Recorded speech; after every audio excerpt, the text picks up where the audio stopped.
Have you ever thought about who the worst Death Eater really was? What if it wasn't the most sadistic or ruthless, but the most spineless? In today's video, you'll find out why Lucius Malfoy might be the most disgraceful servant of Voldemort. At first glance, Lucius Malfoy is the perfect aristocrat. Polished manners, expensive robes, an air of superiority. He's powerful, wealthy, and undeniably skilled in magic. Yet behind this flawless exterior lurks a man driven by fear, cowardice, and selfish ambition. Unlike Bellatrix Lestrange, who embraced Voldemort's ideology with fanatical devotion, Lucius never had the courage to fully commit. He talked big, played the part, but when real danger loomed, he scrambled to save himself. Time and time again he proved that his true allegiance was not to the Dark Lord, but to his own survival. How did he become this way? What happened to him after Voldemort's downfall? Let's take a closer look at Lucius Malfoy's path from privilege to disgrace. Born into one of the wealthiest pure-blood families, Lucius grew up believing in his own superiority. His father, Abraxas Malfoy, was rumored to have been involved in political conspiracies, setting the stage for Lucius's obsession with power. At Hogwarts, he was an excellent student, a model Slytherin, and even became a prefect. But despite the popular assumption, he was never particularly close to Severus Snape. Snape was 6 years younger, and Lucius had little reason to associate with him. After school, Lucius eagerly joined Voldemort's ranks, drawn to the Dark Lord's power. He believed aligning himself with the strongest wizard of the age would secure his place in the magical world. Unlike other Death Eaters who openly reveled in cruelty, Lucius operated in the shadows.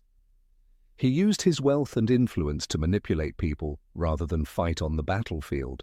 Yet when Voldemort fell, Lucius didn't hesitate to switch sides. He claimed he had been under the Imperious Curse, avoiding Azkaban and continuing his life of luxury. He married Narcissa Black, fathered Draco, and focused on expanding his political influence, bribing ministry officials rather than engaging in open warfare. This is where Lucius became even more despicable than the Death Eaters, who at least remained loyal. Bellatrix never wavered. Fenrir Greyback never hid his savagery. But Lucius, he played both sides, never willing to get his hands dirty unless he was sure he could escape the consequences. His obsession with power led him to meddle in Hogwarts affairs, targeting Dumbledore and pushing his own agenda. He secretly slipped Tom Riddle's diary to Ginny Weasley, setting off a chain of events that endangered the entire school. His plan failed, and when he was caught, he was disgracefully removed from Hogwarts' Board of Governors. When Voldemort returned, Lucius found himself trapped. He had spent years denying his involvement with the Dark Lord, yet now he had no choice but to serve him again. He was given a critical mission: retrieve the prophecy from the Department of Mysteries. He failed spectacularly.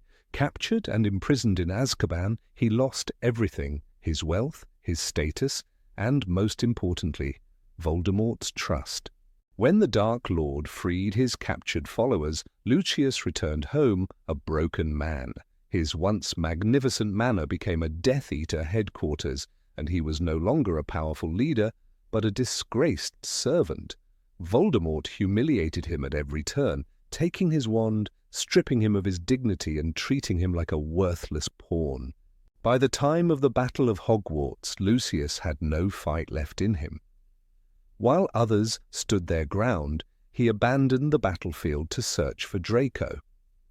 His only act of defiance was fleeing, ensuring his family's survival while leaving Voldemort's forces to their doom. This final betrayal spared the Malfoys from Azkaban, but it did not redeem Lucius. Unlike Draco, who eventually grew beyond his family's toxic beliefs, Lucius never truly changed. He remained bitter, clinging to outdated ideas, even resenting the way his grandson was being raised with more tolerance. He lost his power, his influence, and worst of all, his relevance.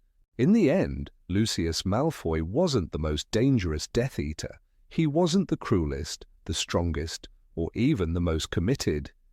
He was something far worse, a man who spent his entire life chasing power, only to be left with nothing.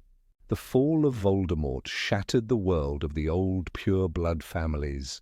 For centuries, they ruled the magical society, shaping laws, traditions, and politics. Now they were forced to face a new reality, one where their influence was crumbling and their ideology was no longer tolerated. Some adapted, others resisted, and a few simply disappeared into the shadows, unwilling to accept the change. Lucius Malfoy was among those who lost everything. Stripped of power and prestige, he lived the rest of his days in quiet disgrace. He never truly renounced his beliefs, but he also never dared voice them again. His son, Draco, took a different path. "I don't care what they think," he once told Harry when asked about his son, Scorpius. He raised Scorpius without the same obsession with blood purity, breaking the chain of arrogance that had plagued the Malfoy name for generations. But not all pure-blood families were as fortunate. The Lestranges were destroyed. Bellatrix died in battle, and Rodolphus spent the rest of his life in Azkaban. Their ideals of pure-blood supremacy died with them. The Carrows, known for their brutality during the war, were hunted down and imprisoned. No one mourned them. No one sought to continue their twisted legacy. Yet some families clung to their beliefs, unwilling to let go of the past. The Knotts, though quieter than the Malfoys, never truly abandoned their ideals. Theodore Knott, a boy who once walked the halls of Hogwarts beside Draco, inherited his father's ideology, but learned to hide it better. He avoided conflict, stayed out of politics, but among trusted circles, he still spoke of the old ways. He was no Death Eater, but he was no ally of progress either. The Greengrasses, in contrast, found a way to survive by adapting. Daphne Greengrass and her family distanced themselves from Voldemort's cause long before his defeat. They understood that the future belonged to those who could change. They formed new alliances, focused on business, and slowly rebuilt their reputation. By the time Scorpius Malfoy attended Hogwarts, the Greengrasses were no longer seen as pure-blood supremacists, but as wealthy, neutral aristocrats. But there were whispers of something else, a secret society of pure-bloods who refused to accept defeat. Rumors spoke of gatherings in hidden mansions where old traditions were still honored. Some believed the bloodline purity movement had simply gone underground, waiting for the right moment to rise again. If such a group existed, they were careful, learning from the mistakes of the past. Hogwarts itself became a battleground for this shift. For years, Slytherin had been a house of pure-blood pride. After the war, things changed. "We sorted too soon," the Sorting Hat had once said. And now, more than ever, students were questioning their house's legacy. Scorpius Malfoy was sorted into Slytherin, but grew up in an era where the name no longer meant superiority. His friendships, even with Albus Potter, proved that the house could change. The Ministry of Magic, now under Kingsley Shacklebolt, ensured that pure-blood favoritism had no place in the new world. Laws were rewritten, old prejudices were challenged. Those who once ruled in secret now found themselves powerless. Some pure-bloods accepted the change, blending into the new order. Others resented it, seeing it as the fall of a golden age.